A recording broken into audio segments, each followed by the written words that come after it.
Ready, Mr. H.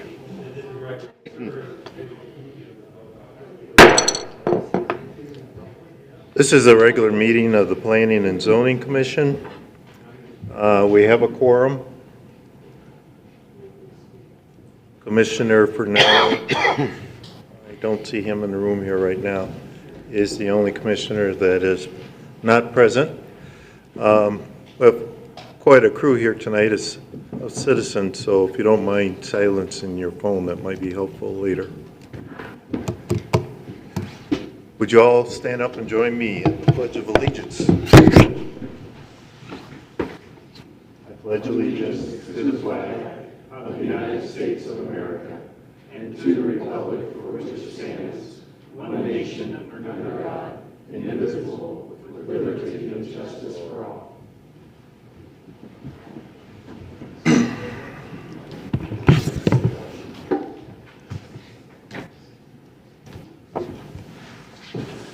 Next item on the agenda is the call to the public.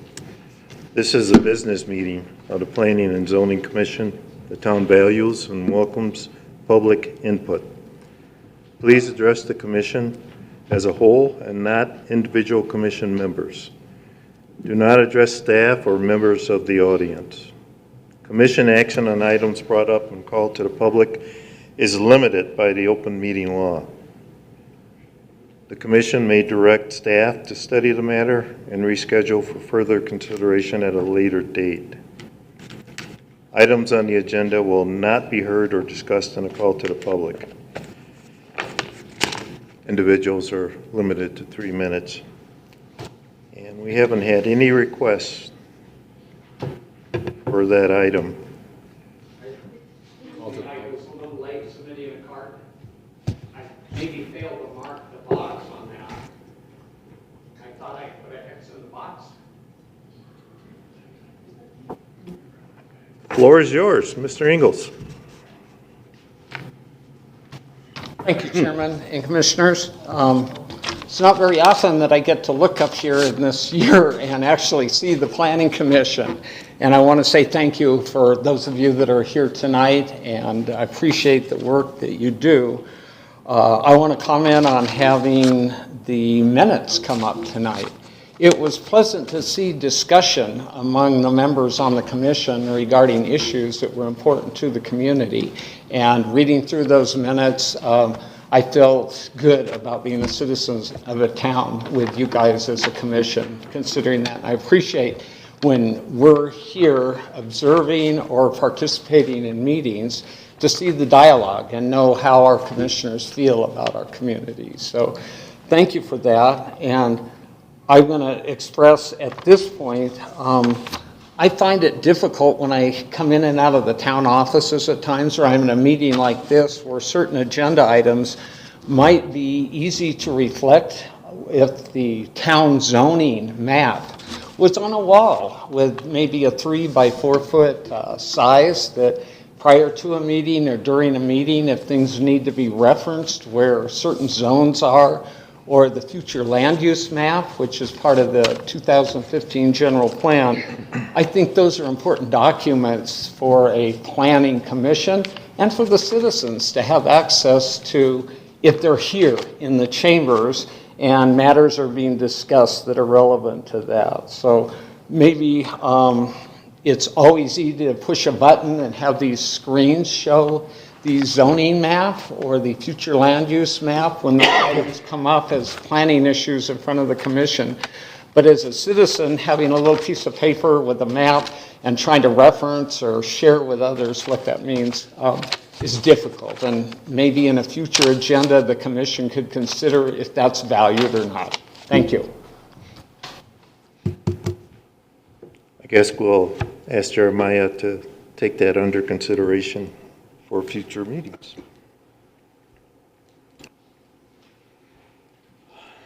Next item, the minutes of the last meeting. We're going to consider the... You have another one up there. That's for D2. Sorry. That's okay. We're going to consider the approval of the minutes for the regular meeting of the Planning and Zoning Commission held on April 11th, 2024. Has every commissioner had a chance to look at those minutes? Yes. I make a motion to accept the minutes from the April 11th, 2024 Planning and Zoning meeting. I'll second. All in favor, raise your right hand. It's unanimous.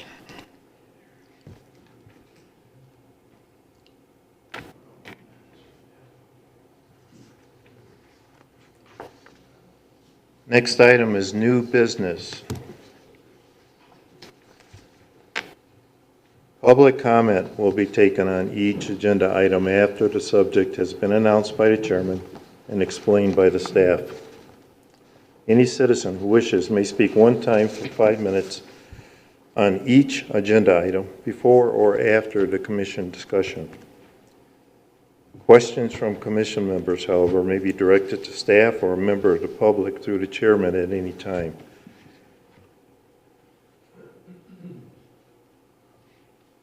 So far, I have one request to speak, but first we're going to ask for Mr. Jeremiah Lloyd to present D1, discussion and legal action regarding creating Town Code Chapter 17.08.055, thereby regulating the placement of manufactured homes.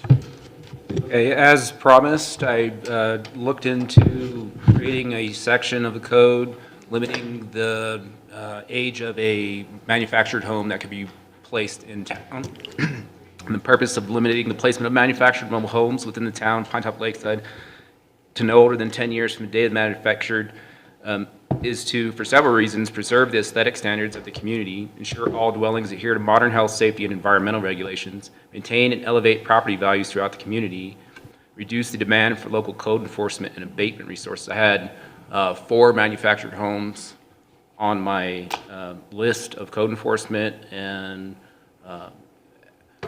4 of them that were required to be abated, demolished, because they were extremely dilapidated or caught on fire. So that's kind of what's driving this, a portion of it at least. And also to ensure that all development is of high quality per the adopted general plan. And a snippet of the code would look something like this, as mentioned in the staff report. As defined in the code, built before June 15th, 1976, that's the date that HUD said manufactured homes were no longer designated as mobile homes. So that's the distinction, the distinguishing time frame. None of those homes can be removed into Pinetop-Lakeside or from lot to lot in Pinetop-Lakeside. Additionally, manufacture of modular homes as defined within this code and park models 10 years and older may not be moved into Pinetop-Lakeside or from lot to lot in Pinetop-Lakeside. And manufactured modular or park model homes meeting the above guidelines shall be permitted within zoning districts that allow such uses if they conform to the following additional requirements. They must be adequately anchored and attached to a foundation supporting vertical loads, uplift, and lateral forces. There shall also be concrete masonry unit skirting or other approved skirting material. The community development director may approve such other material. In all installations, the bottom of the lowest I-beam will be at least 6 inches above the finished grade at any point and comply with Pinetop-Lakeside's floodplain regulations. And in addition, have a minimum width of 20 feet, excluding park models, and be covered with external material customarily used on conventional dwellings, such as comp board, T111 vinyl or aluminum siding. And the exception to this would be that doors that only provide access to equipment, closets such as water heaters and furnaces would be required to have that. If a garage, carport, or room addition is constructed, so any accessory structure, the external material and roofing shall be the same as the dwelling unit. Additionally, asphalt, shingles, metal roofing, or other accepted materials shall be used. So the recommendation to the commission is to consider adding this section to the town code and regulate the placement of manufactured homes in Pinetop-Lakeside. Any questions? This is normally where we would open up the public comment section, but we have no one that wants to. One more comment I might add to that wasn't in the staff report.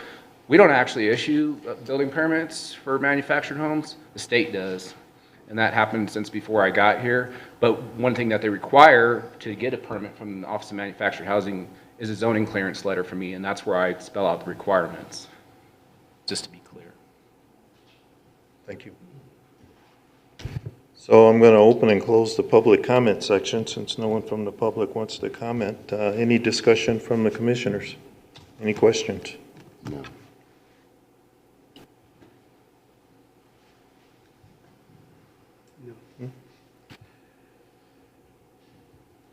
I move to recommend to the town council the approval of Town Code 17.08.055, placement of manufactured homes, thereby regulating the installation of manufactured homes. I'll second it. Thanks. All those in favor, raise your right hand. That's unanimous. Item D2, discussion and legal action regarding a minor amendment to the land use element of the general plan, changing the land use designation from R-low to planned development for 32.3 acres on the corner of Sholo Lake Road and White Mountain Boulevard for the Lake Pointe Development. Jeremiah? Members of the commission, this item is similar to what we looked at last year, or not last year, 2 years ago when we did the major amendment. What we considered at that time in this area was planned unit development for the swath between Mountain Gate and including this parcel. So initially, the applicant approached me, who's here tonight, Mr. Bassett, I believe he's here, yes.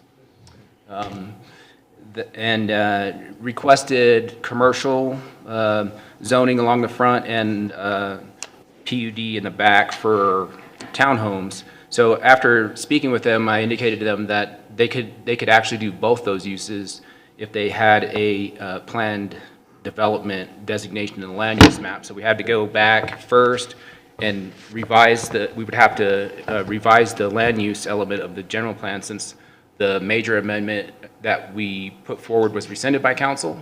But basically it's very similar to what that was, and that's why I suggested it initially, just for this piece. And it's a minor amendment because it's under 50 acres. And if you read their application, you probably picked up on the fact that they actually requested commercial along the front and PUD back behind that. And it's valid for the commission to still consider that in spite of the recommendations in the staff report. And for a couple of reasons, I think for their end use, it may meet their needs more, although both those could be captured within PUD as well. But this isn't for zoning, this is for land use, which dictates zoning, so we'll dive in and take a focus on that. The effective land use element depicted as low density with a planned area for trail access. This minor amendment would enable a zoning amendment that transitions the current zoning from R-low to PUD. The surrounding area showcases a blend of low-density housing, forest, and community commercial spaces. Additionally, a designated planned development area within Mountain Gate is located northwest of the proposed site. This proposal aims to maintain the existing planned trail access, which has been unaffected by the change. Almost uniformly along White Mountain Boulevard, properties are designated community commercial, with this site being a notable exception.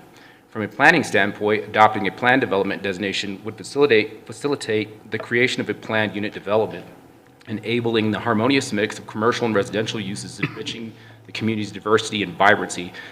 And then for the commission can look at the chart that I created a few years ago for the land use major amendment, and it kind of shows you what land use and what zoning would be captured or eligible in those different criteria.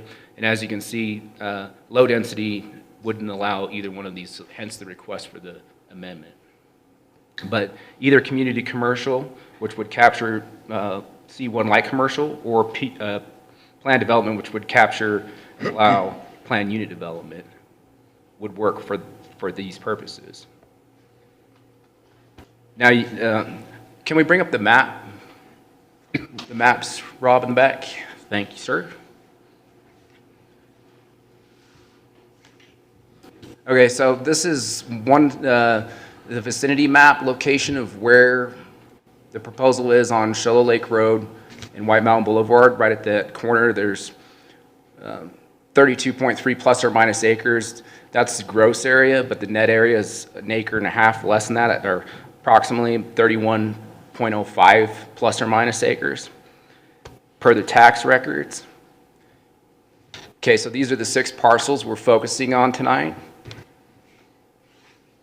Right on the corner there, extending to the back into this area. It's a pretty big swath of land up on that ridge. There's a rock outcrop in this area. So just as a point of reference, this is one of the conceptual plans that the applicant submitted. So that in the back here, they're showing a residential neighborhood comprised of townhomes. These would be pickleball courts available to the public. They have a marketplace, a hotel, and some other shopping and a coffee shop, I believe is what they had there. So this is another version of it with the contours on it. You can see that they'd have their work cut out for them, really, if this was going to be built. But tonight, we're not looking at all the engineering behind it. We're just looking at the underlying entitlements. So hopefully that at least gives you the public and those watching a general idea of the location, and answers to Mr. Engel's appeal for maps. So we have some of those available. And of course, if anybody has any other questions, feel free to stop by and I could show more maps as well. Or the applicant's here tonight, so hopefully they'll answer your questions. So the staff recommends that the commission recommend to the town council to approve the minor amendment to the land use element for net acreage of 31.05 gross, 32.3 plus or minus acres of the southeastern portion of Shoalo Lake Road and White Mountain Boulevard. Is there any other questions that the commission has? Right ahead, Mr. Do you have any idea how big those hotels are in Shoalo? How many acres on each one of those 2? I'll defer to the applicant to answer that. I can't really answer that. The applicant will come forward to the podium. So You come up to the podium so we can record you.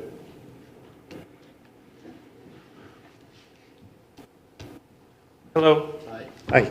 I'm Jeff Bassett. I'm one of the members. Let me grab this for you. So your question was how large, roughly? Is each of those hotels in Shoalo, how many acres are on each one?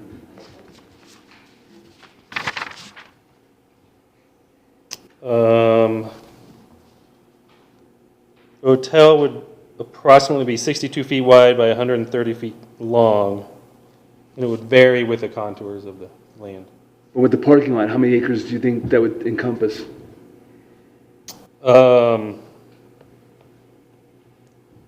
Maybe 1 or 2, I would guess, somewhere in there. We haven't, I don't have that. Do you know that? You know how many acres? the parking lot would be? I'm sorry, compare it to that big development. How would he know? He wouldn't know that. Maybe closer to 5.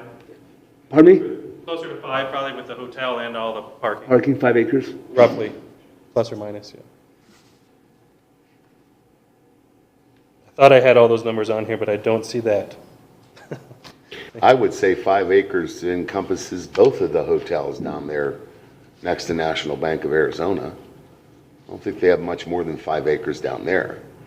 Right. But Tim was asking him, what does that encompass? Well, he wouldn't know. Those aren't your hotels, correct? No, Marriott's down But there. the I ones think the that he's gonna Marriott. build is, so I'm just trying to compare this property to that property, so people can get a visualization of what is there down there and what's coming, if it's passed. it's going to be, well, how the land is laid, it's a little bit of a boutique hotel, so it's not going to be a massive, resort like a Marriott where it's on 20 acres. But I would guess, and how the design is, the parking lot ties in with the rest of the community. People staying at the hotel would have access to the pickleball and the community center and all of that. And so, it's kind of a master plan whole grouping. I don't know, that makes. Can you name is it going to be a chain? We don't have a Gonna flag get yet. franchise? No, I mean, without the zoning, it's hard to, Yeah, a right. lot of the Right. hotels. We've got we've started some early talks, but nothing So it's almost like a multi-use place. Yeah, I Multi-use. mean, You're gonna have a lot of things going on there. yeah, that's the plan. And I have a whole spiel. I didn't know if I'm supposed to do it now or when you want me to talk. Sure. Gary? Sure. It kind of encompasses D2 and D3 because they're pretty intertwined. So Can we again, put the thanks. map back up there? Would that make it easier? Rob, Rob? get the map back up.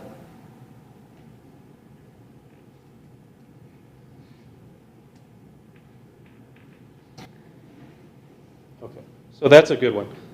So we wanted to introduce ourselves and thank you for having us here. My name is Jeff Bassett. We're all natives of Arizona. And I actually married Kate Baldwin that graduated from Blue Ridge. And so for the last 18 years, we've been coming up here quite a bit. And then actually my mother and father-in-law are here they've been residents here for over 50 years in the community. And then another member that's in the pink shirt is Gene Cooper. He was a veteran. He spent over 40 years in fire suppression, owned a fire suppression company. And so that lends itself to a lot of concerns with firefighters and making sure that everything's safe there. And then the other member here is Darrell Fassett, also a native. And his background is landscape architecture. And so where he brings the value is really working with the land to use what the land gives in terms of, like how we can develop it and not just scrape the whole thing and start over from, the ground up. Like I said, we're all natives, and we're looking, successful small business owners that have been coming to Pinetop-Lakeside for decades and decades.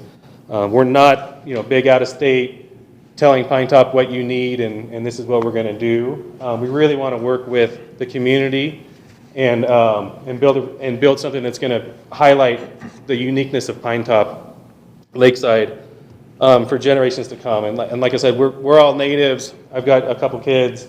And when we come up here, it'd be really cool to have just kind of a legacy project that we can go play pickleball on the court that Dad helped develop, back in the day. And so, like I said, we've been working pretty hard, meeting with the public. We've met with the neighbors. We've met with, obviously, I've talked with my mother and father-in-law about Pinetop and things. We've met with Jeremiah. Has been amazing to help just kind of give us insights in terms of what the town is looking for and what it needs. We're using Painted Sky as they did all of the topo stuff and all of that surveying. And so we're looking to focus on a truly public space where you can play pickleball. I talked to some people there that pickleball is like the biggest keyword ever. But like having an all-weather community center, maybe some indoor golf and some other like backyard type games, somewhere where the community can come together. And then also having the event spaces. And so if you can look at the hotel, you just pull it up.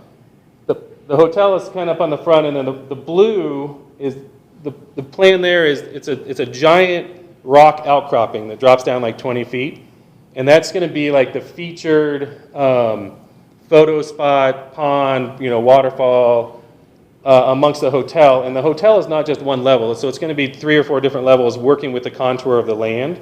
And so, like I said, we're going to the plan is to build a hotel that works with the land and then have this amazing venue space and pictures, for prom or weddings and that kind of stuff for special events.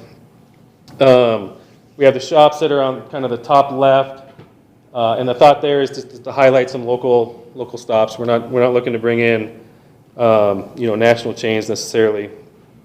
On that, we have the pathways. I know when back before they moved. Jack and Kathy were hatching, so it was great to just have that woodland, the path system, which is amazing in Pinetop-Lakeside. And so we're going to keep those pathways so that people can exercise or ride the bikes or do anything that they need there. Like I said, we're working with the local engineers. We had a long meeting with Bruce Ironside, just talking about some of the more things that the town needs. We've met with the utility companies.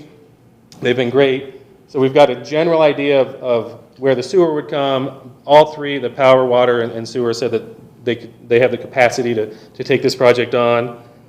And then, we have well over the 30% in terms of the open space requirement for the town.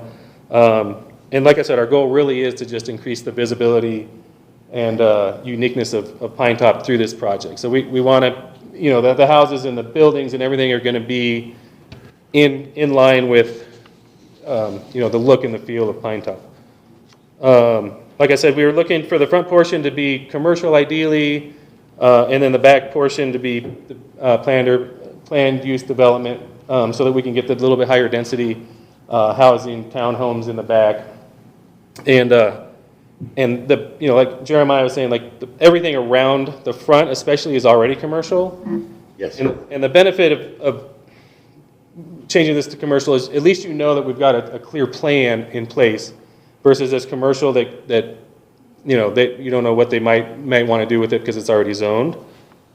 I think Jeremiah went over some of the notes in terms of just how the project fits in line with the amendments and what you all tried to do a couple years ago. So I don't feel like we're asking for anything too crazy. In talking with the community and the neighbors, some of the big concerns we've gotten is the traffic. And we feel like, with about $28,000 a day on White Mountain Boulevard, we would probably end up putting a stoplight in at the Lake Road there, just to provide a break.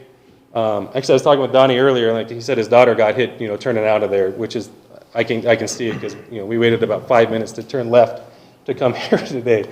So I think providing a light there would really ease the traffic and provide a safer opportunity for people to turn in and out. That was one of the largest challenges when we did the survey, 2022 and 2023. Traffic, 54% of the respondents said that congestion, speeding, parking, those are the Right. kinds of things that you're planning to address. Yeah. I just went through this down in Phoenix, and a developer came in and they said they want to put a light because it'll ease the traffic. And we're like, I don't know, do we want another light? It's actually been a godsend because it creates a break for us to turn out. But then just the safety of having a light there when you're trying to turn left and come into town. Has there been any investigation of the Shoalo Lake Road is a very narrow 2-lane road, and we're going to be proposing that some traffic goes out there to get to that light. Is there any consideration for adding a lane there or working with ADOT to? Yeah, I mean, at the end of the day, we want to work with ADOT to make what's going to be the safest and the most sense for the community. There's some room there on that corner that we could, if we needed to do a turnout, like widen it and have a left turnout lane. That's definitely something that I think there's enough room, especially on the one side there where we could do that. Yeah, so I think that's totally reasonable. So your first phase will be your hotel and your commercial buildings? Is that where you're heading, or? Probably. I mean, right now we're leaning towards having like that front pad with a coffee shop or some kind of quick service type of place there, and then the hotel, but then also building out some of the community center there as to help with the hotel because that attracts amenities and people can piggyback off of that, and then working with a designer here in town, we would design and lay out the back residential portion and pre-sell those and then build those out too. So it would be a couple phases, but the focus would be the hotel and the quick serve up front, building out at least the groundwork for the community use center, and then trying to pre-sell and start building those out in probably 3 phases, maybe 4 phases for the residential. It's really nice, Jeff. It's really nice. Thank you. I think it's really nice. Yeah, and as Mr. Turner was saying about the survey, we had 65% of respondents saying we need more grocery stores, drugstores, and businesses. Right. And that's exactly how we're going to make our money, on sales tax. Right. Yeah. And traffic. We're going to have traffic, there's no doubt about it. Right. Someone told me we had 19,000 campers up here over the 4th of July. Is that right? I don't know if that's true or not, but that's what I heard from a very good source. So, but man, I think it's really nice. You know, the other benefit is if people are here and they stop, you know, at this hotel or these residency, it also does, it takes a little bit of traffic, you know, coming all the way through town if they're, you know, if they're staying at the casino or somewhere where you're not benefiting at all. You know, that traffic wouldn't necessarily be driving back and forth through town too, which, Well, we have no new hotels up here either. I mean, Right. That would be our new hotel. right, right. Yeah, So maybe people will stay there instead of down at the Marriott. right. Well, we're staying at the Green Tree, so, you know, that's, It's not bad. yeah. It's okay. Well, it's close to Darby's for breakfast, so we'll be all right. There you go. Mr. Bassett, you got a proposal here for 65 home sites? 65 sites, yeah, right. How many, I heard you mention townhomes. Are these going to be a mixture of single-family homes and townhomes, or? The plan right now is to put like a duplex on each one, so it'd be more of a lock and leave, a low maintenance, something where, or more like workforce, like more, you know, workforce type housing where, you know, you didn't have to spend $1 million like those houses going down, just down the street, you know. Are you gonna do 2-story or just single story? It's gonna depend on, well, it's gonna depend on you, some, honestly. And it's gonna depend on some of them make sense to be 1-story and some of them, you know, if it drops down a little bit, it makes sense to be 2-story. So it'll be a healthy mix, but it's not. Just curious, I know that's coming down the road. Yeah, so that's, I mean, that's a little early in the, you know, we've looked at some projects. There's a new one in Carefree that I think did a nice job of blending the two, and they're pretty nice.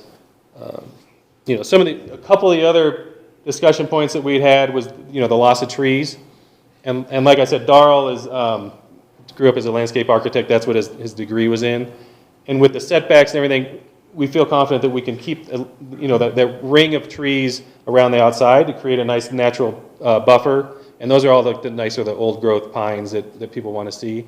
Up on top, obviously, a lot of that's going to be cleared.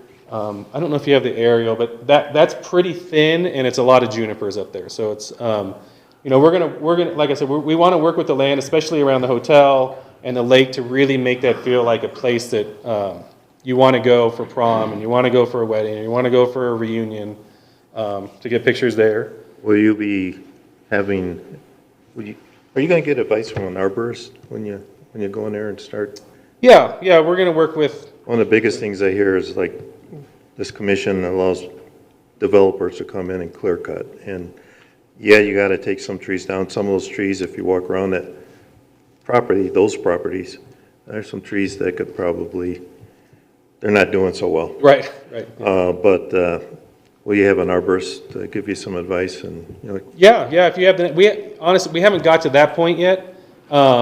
With Darrell having you know, like he just walking through and kind of laying things out, but we would welcome somebody that knows the local flora and fauna. Well, before you do that, you wanna make it fire-wise anyways. Yeah. Right, Junipers are fire. right, and you know, Good they're for not as allergies, pretty as the too. pine trees. Well, I mean, honestly, I mean, that's, Yeah. Tabor will tell you that's how the fire spread, Yeah. through junipers, so. We're kind of taking this opportunity to throw ideas at you to consider Right. before you come back. Hopefully, my wife's at home watching it, so we're taking notes. Cool. And then we, you know, some of the elk crossing type stuff, a lot of that is actually just off the backside of our property, so this really shouldn't affect where the elk come, you know, up off the lake and down and across. And then, like I said, excuse me, we really are nature lovers, native Arizonans, spend a lot of time up here, and want to build something that isn't going to just scrape and destroy like the character of the neighborhood. So that's our vision for this, is something that Pinetop-Lakeside can be proud of, we can be proud of, and I don't know if I can beat my son much longer at many activities. He's 14, but you know, maybe let him have a few anyway. So have a legacy type project. Yeah. Were you thinking of private streets or gated community there for the housing? That's our initial thought. You know, there would be 2 entrances. So there's the one that's just on, I guess, north of the big orange building, and then there potentially would be a second entrance, just because you have to have 2 entrances. One would definitely be gated, and And then the entrance there may or may not be, depending on how it plays out. Like I said, conceptually, this is, spend quite a bit of time just trying to lay everything out. And so some of those are a little bit farther down the road, just with, if we don't get the zoning, then it doesn't really matter if it's gated or not.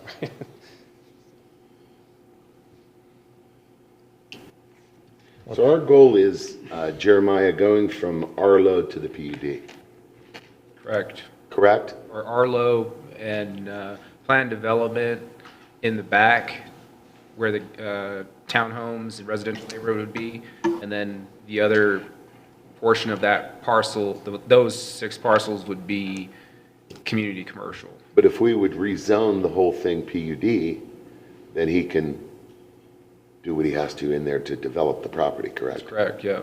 He could. And that would be the easiest way to or, go. as they indicated, their desire was for a split.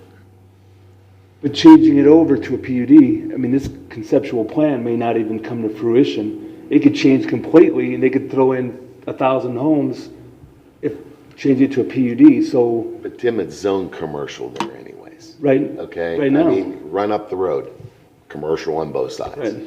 So, I mean, that's how we make our money. That's what we need, is more businesses in here. And you saw the response from the survey. That's what people want. They want businesses. And I think that plan that you're talking about is fantastic. Instead of driving through Old Lakeside, we're driving through really nice development coming into Lakeside. It would make a statement.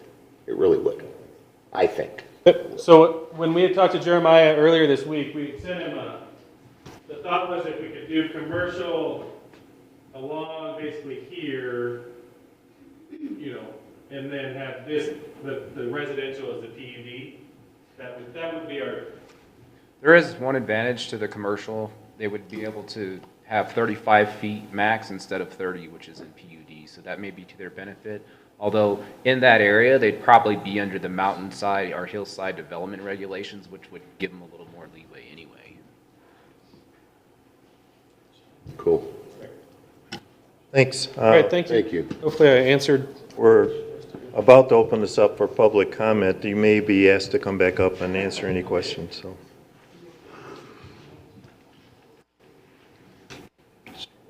This is a public hearing. This is where we're going to open up item D2 for public comment, and I've got a couple of cards here. Mina Henning, did you wish to speak? Good afternoon, Chairman and Commissioners. Thank you for giving me the time to speak.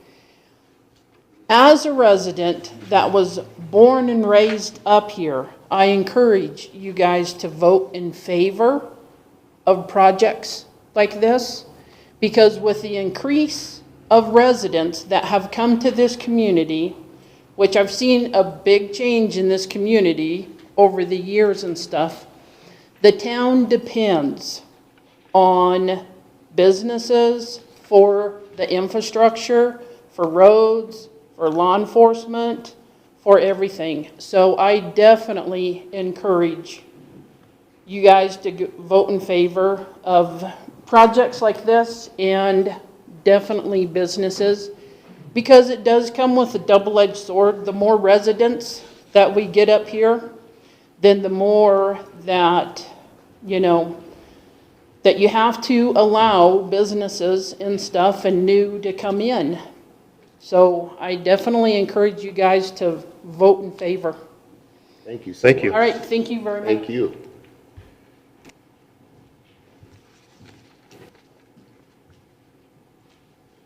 Eduardo Larondo. Pardon my not being able to read this. My penmanship is, That's, I was going My to penmanship's say not that, but I didn't think I had the right to. Thank you. Go right ahead. good evening, Mr. Chairman and Commissioners. Thank you for allowing me a little bit of time to address you. We own the building that is directly across from the go-karts. So it's that standalone building. And that, the building we own would be abutting the proposed project. So of course it impacts our building.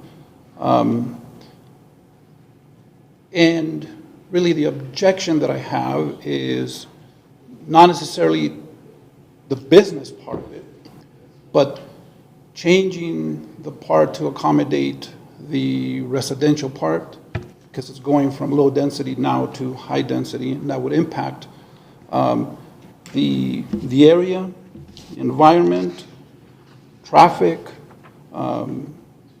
noise levels, the character of the area, and obviously, I would look disingenuous if I didn't tell you that the biggest reason I'm here is because that part of the project is going to adversely affect the value of our property. Just so I'm clear, where is your property located in relation to that map there? You said you're across from the go-kart. I think the go-karts are kind of across from that blue section. Correct me where I'm wrong here, but He's down here by the Mouse area, on 260. on the same side as this proposal? Yes. Yes, So are you between the go-karts and Joyce Furniture, or No, across the street. right across the across street. the street? What is there? Coronado Law Firm. What is there? Is that a business, or Yes. you do have a business there? Yes, it's an office. Oh, The okay. big part of the office is a law Okay. firm. Okay. So, my biggest well, that's okay. My biggest misgiving is, again, not the commercial part of it, because I think it fits, but rather the addition of going from low density, which would go then to high density because of the addition of the residential area, is the best way to put it. And that will abut right to our property. The only thing that separates that, and it's really not a big separation, is it's a little marsh area between our property and the proposed project. So your objection is to having townhouses next to your building? Is that? Yes. Yeah, that's the biggest objection. So our main concern up here that a lot of residents want, and a lot of people have a hard time finding, is housing. You're putting townhomes in there more reasonably priced than the $700, $800, $900 million homes. You know what I mean? And restaurants up here, businesses up here, they're having a hard time getting employees. They're having to live down in Snowflake and Taylor. So to me, I think it's an asset to you and to everyone in Pinetop-Lakeside to have housing for workers. Let's put it that way. I understand what you're saying, but if those homes were not as condensed as what I understand them they're going to be, and they are $1 million and $2 million homes, I probably wouldn't be here. But because they are not going to be, as I said, I would be disingenuous if I told you I'm here because all my issues are altruistic, but part of it is financial. Those homes will affect the property that we own. And I understand what you're saying, but they're not zoned that way. They're not zoned. We're talking about rezoning now. Those are the words that came from the commission. And when we bought that property, we relied on the fact of the zoning. So changing that changes all our investment. But what are you thinking? That's going to be Section 8 housing? No. They're going I don't to be think- very nice townhomes. We don't know that. So for example, maybe some contact from the project, the people that are proposing the project would have been nice. I mean, right there, nobody knocked on our door and said, hey, this Mr. is... Coronado, can you please wrap it up? Your 5 minutes. Yeah, I mean, I don't think I can add anything more than what I already did. Thank you so much and have a good evening. Thank you.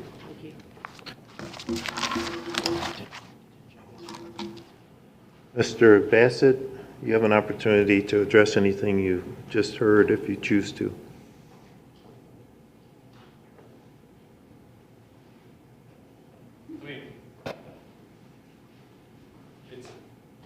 It's hard to say what, but in terms of the development cost of doing something like that, you're not going to be able to do, low end where it's Section 8 type housing, like you said. I mean, we're going to work with the local engineer. It's all going to be approved by you all with the elevations and the feel and the context. And I know that there is a buffer. I mean, from my understanding, the law office is underneath the kind of the blue area, which would be like the lowland of the deal that we can't develop anyways. And so, with the fence and that buffer, it really shouldn't affect that commercial side of things.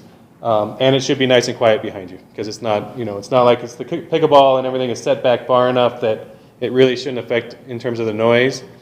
And it's going to be, in terms of the entrance, it's on the complete opposite side of the law office. So really, based on, we're not going to spend this much money and do a project this nice that we want to enhance Pinetop-Lakeside for, and then build low-end, looking housing. Thanks.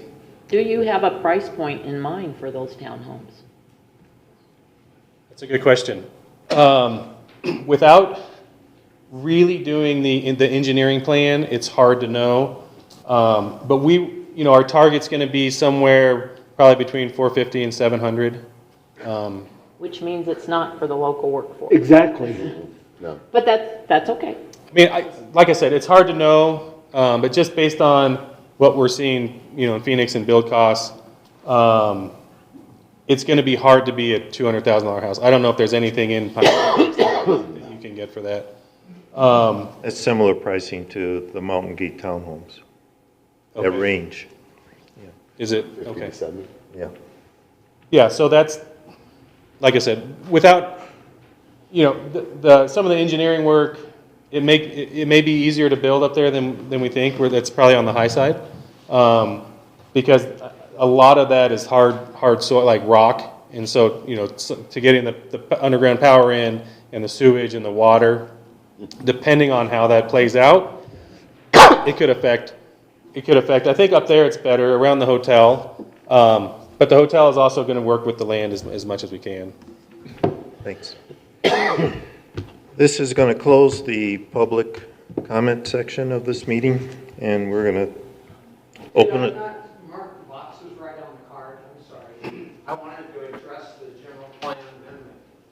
And I thought that's the item we were on. Why don't you come on up? Come on up. Mr. Ingles, I apologize to you. And I will be wanting to address the next item also, Okay. just to say that. Robert Public Ingalls- comments are still open. Rob Ingalls, Penrod Lane, Pinetop, citizen since, actually resident since '78. And I did serve on the Planning Commission as the vice chairman back in 1985. So I kind of kept an eye on things that are getting altered around here. So I'm going to stick with the agenda item. The R-Low, as illustrated in this, I believe, is from the future land use map. And if I'm correct, there's a designation on the future land use map called planned development. And that would come on the future land use map so that we're going to plan what kind of development goes on this property. And it may be, parts of it should be commercial, parts of it should be PUD residential, parts should be neighborhood commercial. And at this point, though, all 6 parcels are on one ownership, and they were purchased in R-Low. And the desire of the owners of the property seems to be doing this planned unit development. At this point, I want to suggest that the commission promptly move ahead with the alteration to the future land use map and consider this for planned development at this time. And then the issues that seem to be coming up are all appropriate for the next item, I think, more so than right now. But due to the Highway 260 property frontage, I think it's 380 feet of frontage, which most commercial properties tie into the highway versus side streets. And at this point on the general plan amendment, although I reside on Penrod Lane and Pinetop, it's a little shady and cold in the wintertime. And we own 2 properties in the Shola Lake Estates that are contingent or with one another on the basis that I happen to like open space and trees and neighbors not right on me. And that residential area to me is my future retirement area. And so some of the concerns in planning development are safety and health and traffic and trying to maintain as much of the elements in the general plan that keep our natural environment is intact as we grow and change. And so again, the elements that I think of as planning development, this is the first step right now that would be taken. And then the details of what type of PUD or commercial, or maybe some of that should remain R-low and have different access. But it is under one ownership, 6 different parcels. One of them I think is just over an acre in size. And I think we want to be careful and that'll be the next agenda item. Thank you. Rob, question for you. Isn't there another entrance into the development where you own the property up there? Oh, the Shola Lake Estates. Yes, you come in through the campground. Is that mostly modulars or what is that? It's mostly site-built. There are some. Oh, there are site-built up there? In that whole area. Okay. But the predominant use of the properties, even though I believe in the Navajo County zoning it is R14, is predominantly 0.88 of acres on each house. And people, we don't all know each other, but we see each other try to. You know they're putting a development around Shola Lake, right? Oh, there's a new development around Shola Lake, yes. And the lake was sold, all the property was sold up there. Correct. Okay? The lake was sold and also. they're large lots. Yeah. And the city of Shola mandated that a trail be placed for public access between those privately owned lots and the lake, which to me is one of those things that is general plan related as we look at the next step. Yeah, and they're still letting them use the lake anyways for fishing and doing whatever. Oh, sure, the lake, yeah. But the thought that when that subdivision came in, there was concern about public being able to have lake access. And so part of approval, conditions for the rezoning to let a subdivision get built was to have a public access trail all across the lake frontage on there. So, yeah, and that's why we need plan development. Okay. There was a very late delivery of another comment card. Mr. McCormick, we're going to allow you to speak, but just like to ask you in the future. And by the way, it is very difficult in this building to hear your comments. We have to do something about the volume because I'm missing. I got the hearing aids up full blast and I'm not hearing, so. At the behest of Jeremiah Lloyd, the 2 partners involved in Lake Pointe attended a meeting at my house at PVC. And so I just wanted to point out a few things so you know who you may be going to bed with. First of all, they did a great presentation. I spoke to both partners outside of my house on the patio as they were leaving. And I told them that if Brett Coate had made a presentation similar to that we'd probably be staring at an RV park across the street on Valerie Lane. They came in with pictures and, I mean, they came prepared. Now, some of these are good and some are bad, but first of all, these 2 gentlemen have no experience in this area.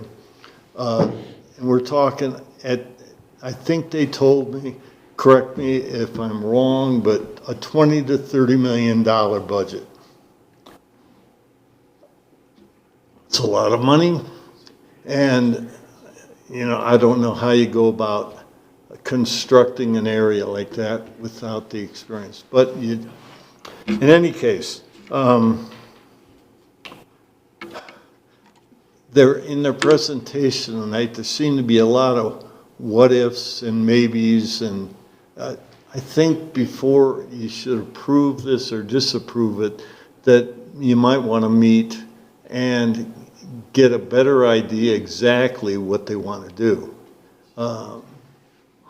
You know, decision is final if you approve it, and I would be a little concerned about some of that indecisions. Some of the other questions that we asked at the meeting was they didn't know exactly where they went. They did know they needed to put a stoplight, but whether it was on Shola Lake Road or on the 260, they weren't sure at this point. And I don't know where the best place is, but I know it does need a stoplight. So, other than that, the one thing that bothers me is it's, you know, shortcuts and different ways to get to that property. You know, the traffic that goes through Shola Lake Road, there are like, what, 1, 2, 3 90-degree turns in that area. And that, once you get over to the street that goes alongside the Home Depot that comes through there, it's kind of a sleepy area, a lot of walkers, a lot of foot traffic, and a lot of fishermen and so forth. So I don't know how that's, in the long term, I would be a little concerned about traffic control. I know there's one guy right on Shola Road, one homeowner, that has signs out, you know, children, slow down, so forth. So, you know how that worked this past weekend, or past week, 4th of July weekend. There's a madhouse around here. So, in any case, that's it. So where do you live from the development? Where do I live? Yes. On the other side. I live in Pinetop Lakes. So I'm on the other side of the world. So you live in Pinetop Lakes? Yes. Okay. I'm just trying to give you my input, whether you like it or not. Oh, no. Some things- No, you knew a lot for not living in that area. That's all I was thinking. Okay. That's all. Thanks, Larry. Unless there's another card hiding, I think that closes the public comment section, and we open it up for the commissioners to ask questions, discuss. Any comments? Well, Jeremiah, we're really looking at zoning. Once he proceeds, if it's rezoned and he proceeds with the development, we're going to have to approve every step anyways. Correct? Correct. For the commercial portion, it would be a site plan review that would come before the commission, and for the residential portion, it would be a subdivision that would come before you guys. Recommendation to the council. But this doesn't specify how many acres is for commercial or residential. Right, it doesn't. Because Is there any way that we can stipulate that? Um, Because they said affordable housing, but yet it isn't affordable housing for the workforce. no, it's. So, and this could be I changed. said that, Tim. He didn't say that. I said that. So I spoke wrong. Right, I think what needs to be determined is if you are going to move forward, will you designate the portion along White Mountain Boulevard and Shoal Lake Road as commercial and the residential area on the conceptual site plan as planned development, or the whole thing as planned development? I think that's really what needs to be determined. I would feel more comfortable doing what he just said, commercial along the front part of Shola Lake Road, with the back part being residential, possibly, and then the front part commercial, leaving it that way, instead of leaving it open-ended. Yeah, there was a black dotted line on one of the slides that highlighted the residential area. I don't know how many acres that is, but But based on the conceptual plan, leaving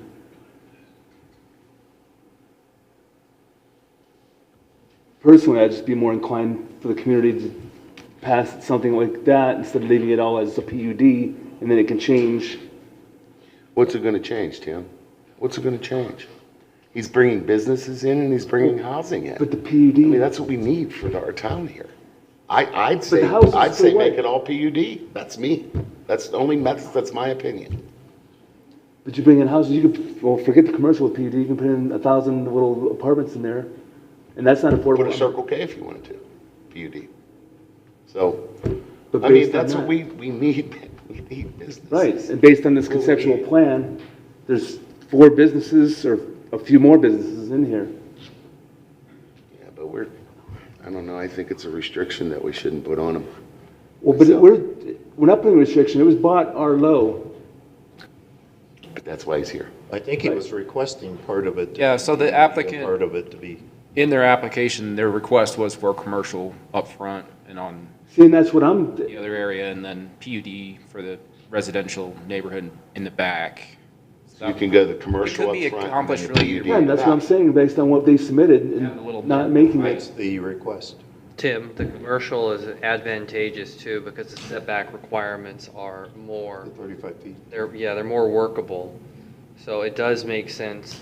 Which Tim, Well, I'm looking at both Tims. No, I understand what he's saying. Yeah, so that's why making it commercial, and I believe the applicant would prefer that, to have just commercial in front, because it gives them more flexibility as far as the setback requirements and a few other things. And Yeah, the maximum coverage of the parcel could be 50% for commercial, and, well, they need technically 30% open space in PUD site-wide.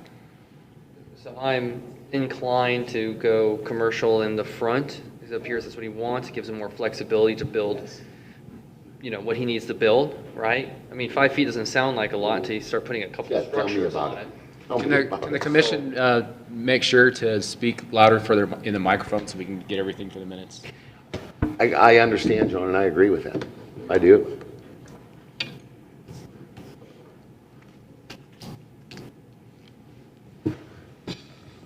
I'll make a motion to approve Z89 zoning amendment from Arlo PUD for 32.3 acres for APNs 212-01-019A, 212-01-019B, 212-01-020, 212-01-021A, 212-01-022C,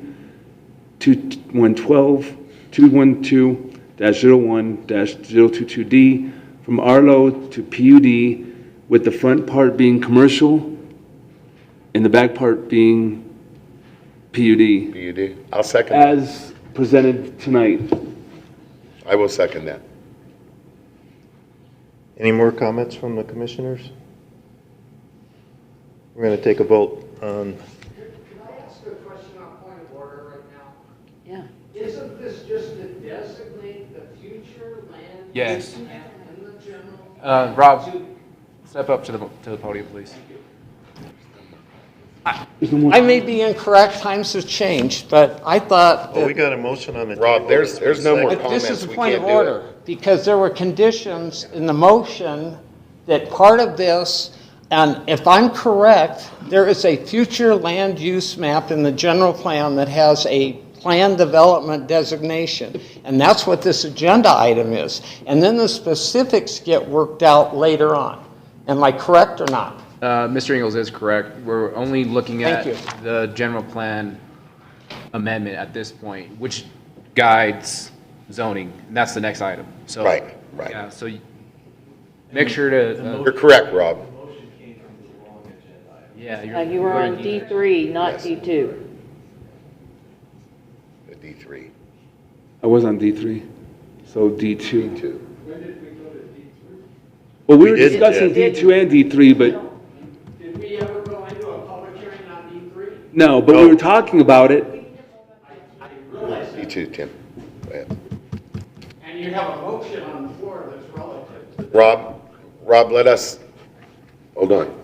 okay. But I would still say, we put in approving this with those, Yeah. correct? So the land use element, minor amendment, would be for community commercial in the southwest portion along Shallow Lake Road and White Mountain Boulevard, and planned development land use designation for the remainder of the parcel. Okay. All right, Gonna make a motion? I'll make a motion, rescind my other motion, and put this motion approving the minor amendment to the land use element of the general plan, changing the land use designation from Arlo to plan to commercial development for the front half of the 32.3 acres bordering Shallow Lake Road and the highway, with the back part being residential PUD. Land development. of the PUD. I'll second that. Any discussion before the vote? All those in favor, raise your right hand. It's unanimous.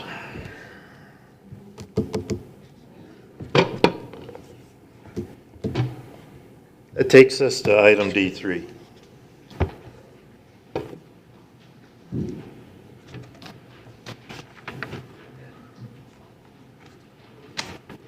Jeremiah, do you want to, So this portion is the zoning recommendation to council that would follow the land use amendment recommendation. And so now we're looking at the actual zoning, which would allow planned development and commercial, light commercial.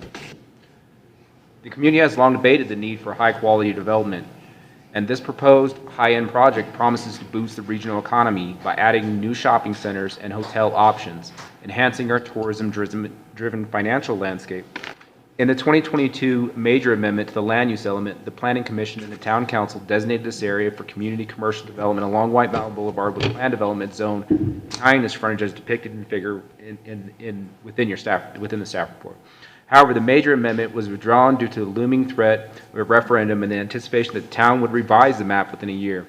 This decision came before the realization that the town lacked the legal right to update the general plan or seek voter approval for such changes, primarily because our community did not meet the required 2% growth rate, fact reflected in the 2020 census. Cooper Properties Limited Liability Corporation, the owner of the APNs listed in the report and depicted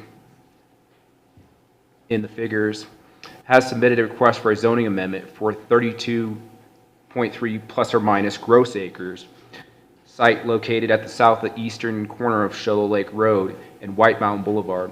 Proposed amendment seeks to change the current zoning from Arlo rural residential to planned unit development and community commercial or light commercial.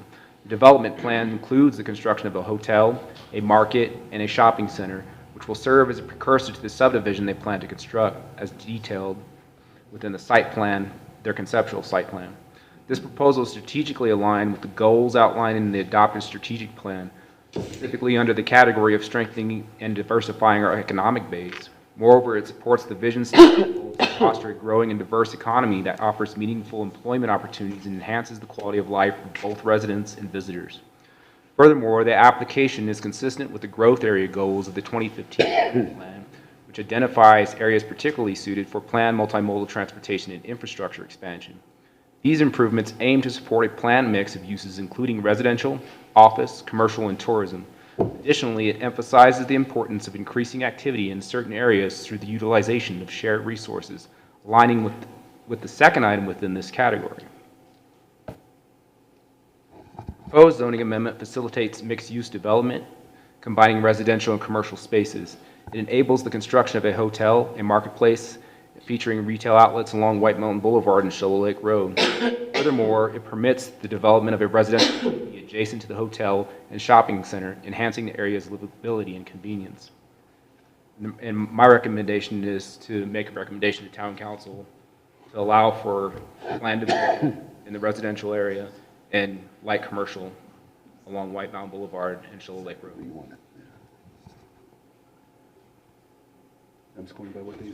Mr. Bassett, you covered this agenda item earlier. You're welcome to come up and speak more if you like, or if you're happy where things are. We can open it up for public comment.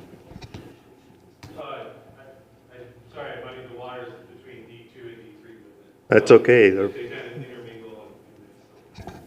We did too. Discussion first. Plus we have to go into public hearing.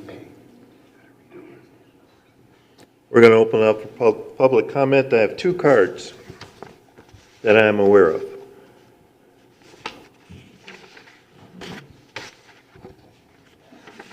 Mr. Coronado. Thank you again. This will be short because they're the same objections.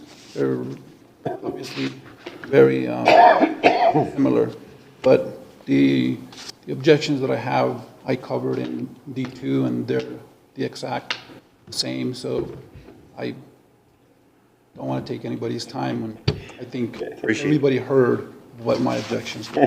Thank you, sir. When they do the residential, they'll have to come back before us to do a plat map and zoning of where they want to do the houses, and maybe they only can do half as many as they want. We won't know that until they come before us again. Then we have the right to object or to change things. Yeah, and I understand that. That is part of my concern, is what you just said, when there's no definite plans, and that's concerning to me.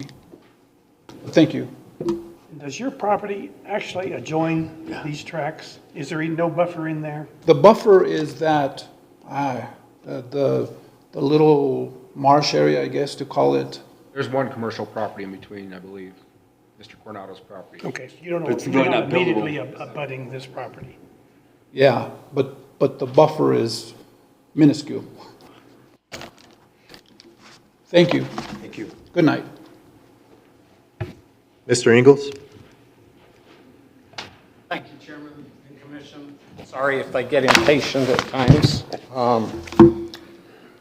The first step now is your recommendation on the future land use map showing planned development. The second step would be that the applicant provided a request to rezone those 6 individual parcels to PUD. Is there an application that the commission has in front of them for a PUD, or the only application that was ever submitted was the C1? Question. Is moving ahead into recommending a zone change, there's an application process that gets filled out. And I only saw the one in the packet I picked up yesterday that says a request for C1 zoning. Jeremiah? There's 2 applications. One was online, one was digital, and then one was a paper copy. So you have an Yeah. do have an application? Paper copy that's in. Okay, it wasn't in the packet that I got on paper, just the C1. It may or may not have been. Okay. But there was 2 applications. They're actually both the same application. You can accomplish both through the same, because you can the paper copy says, Okay. you know, it's a zoning amendment, and then if it requires a land use element, detail that. So, but I actually had the applicant fill out the paper copy for the land use, and they did a digital before that for the zoning, and that's when I informed them they needed to do both. And that's where, when I read in here, C1 to match neighbors, no special entitlements are requested. And yet, again, on the map that I have this large copy of here, which is up on the screen at times, I look at the commercial depth of the adjoining properties, and it's been talked about in the commission before, is usually several hundred feet in from the highway frontage. It's kind of where the strip, if you want to call it that, commercial zoning is.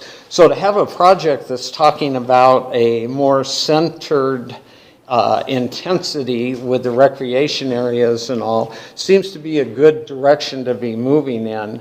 I'm still discomforted in the ingress egress being onto Shola Lake Road, which is a very narrow, and I heard it said there's several 90-degree turns that are past this development.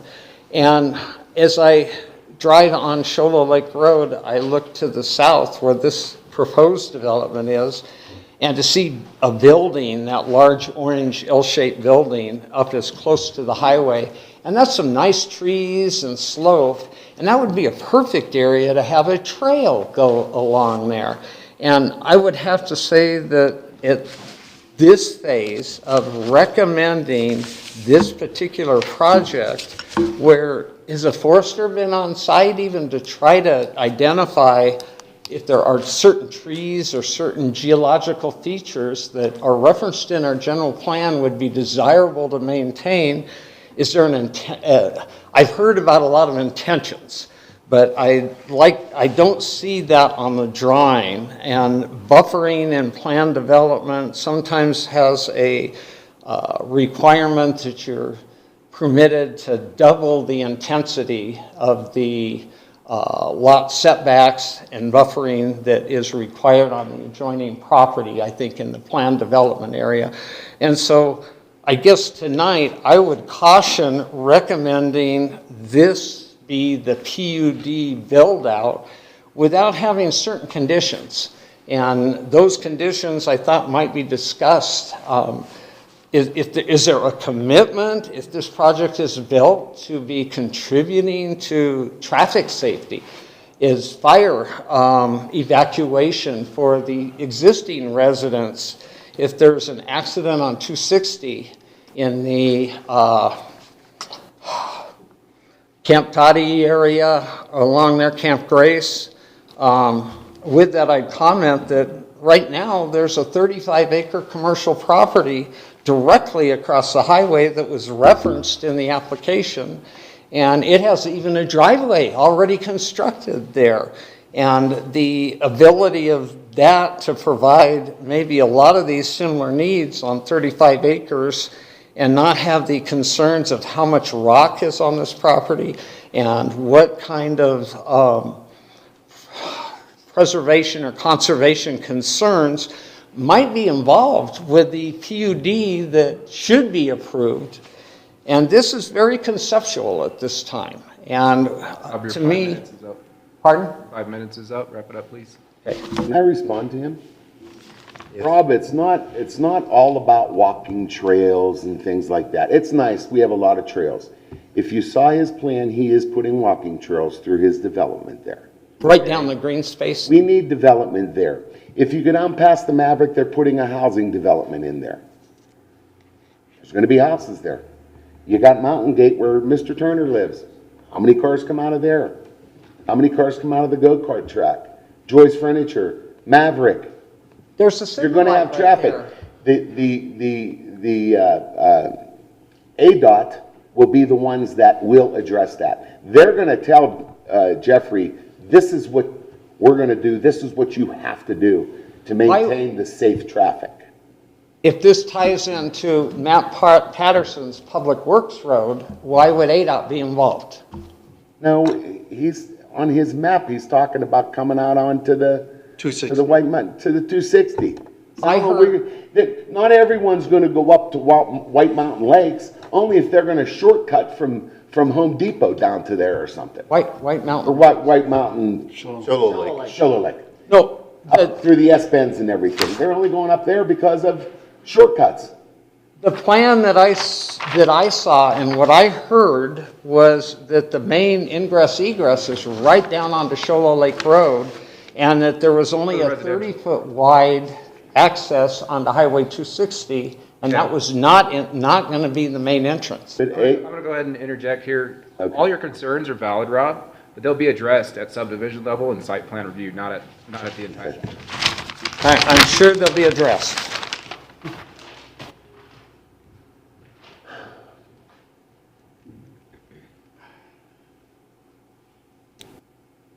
Mr. Bassett, if you want to respond to any of that, you're welcome. If you don't, we're going to close the public comment section.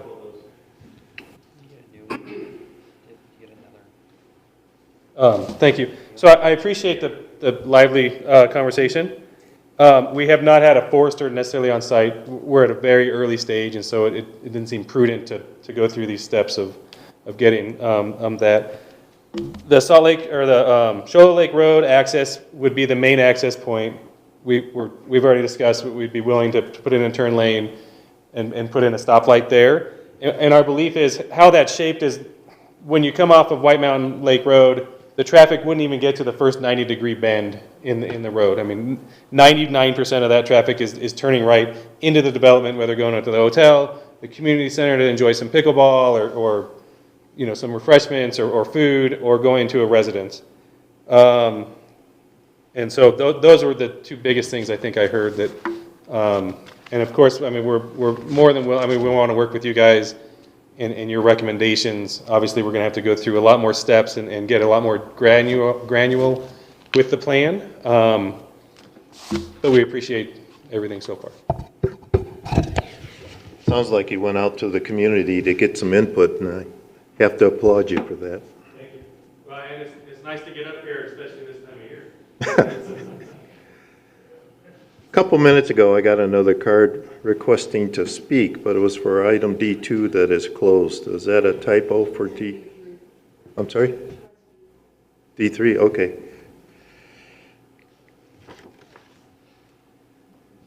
Kathy Baldwin.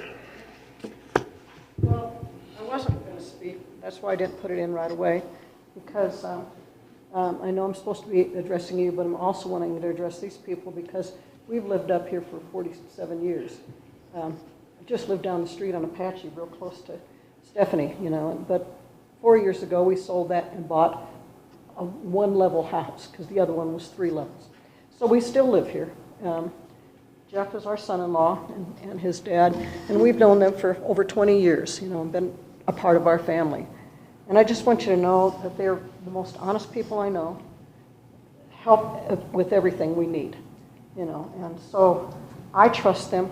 I know many of you trust me because I taught your kids years and years, and a few others, for many years. Ma'am, would you mind speaking into the microphone? I'm sorry, I didn't even realize that was there. Some of them I taught preschool to, some of them I taught junior high and high school to, you know, at Blue Ridge. And I'll just say as well. So I'm still teaching by substituting. My husband's still working. We live up by Pinetop Country Club in a little community that's a block away, a very small, inexpensive little community where he can walk to Pinetop Country Club. So we're invested in this town for all these years. It's the best place ever. Our children were born and raised here. And I just want to tell you that you should be able to trust the Baldwins when we say this is good. We saw something similar to the beginning stages of this plan a year ago. We were sitting at a football game, and Jeff's dad, you know, my daughter's son and father-in-law, handed it to him, and I went, whoa, this is amazing. So I just wanted to speak on behalf of the people of Pinetop-Lakeside, somebody that's lived here all these years and knows all of you and your children, and I think it's a really good plan. Just wanted to bring that up. Thank you very much. Thank you. You're welcome.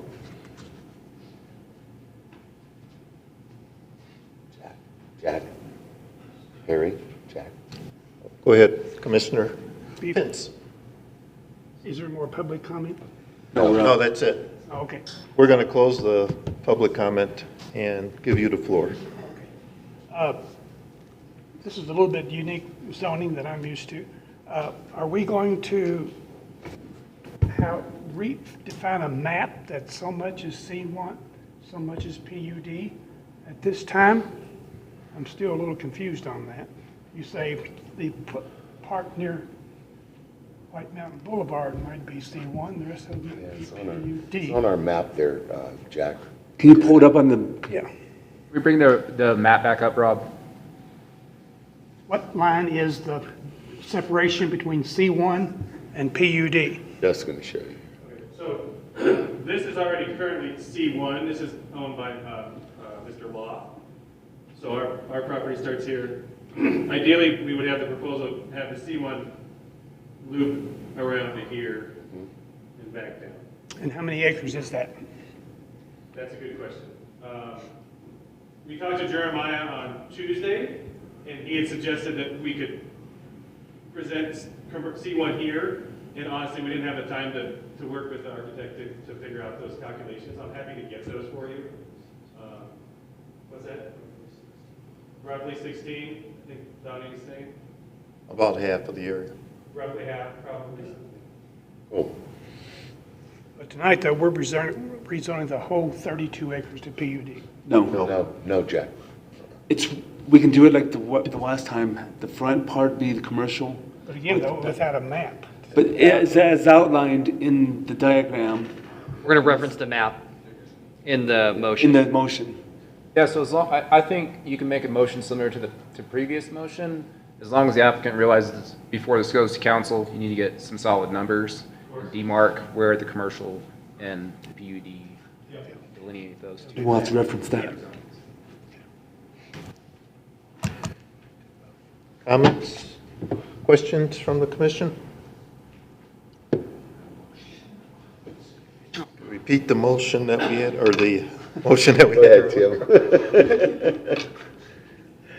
All right, I make a motion to approve regarding Z89 from Arlo for the 32.3 acres to the front part be light commercial that's outlined in the map in the perforation, and then the back half be PUD for APN 212-01-019A, 212-01-019B, 212-01-020, 212-01-021A, 212-01-022C, 212-01-022D, from Arlo to light commercial for the front part abutting the highway and Shoulder Lake Road, to the back half of the perforated, as the map that we saw tonight, PUD. I'll second that. Any other discussion from the commission before we vote? All those in favor, raise your right hand. It's unanimous. That's the last item on our agenda. This meeting is now closed.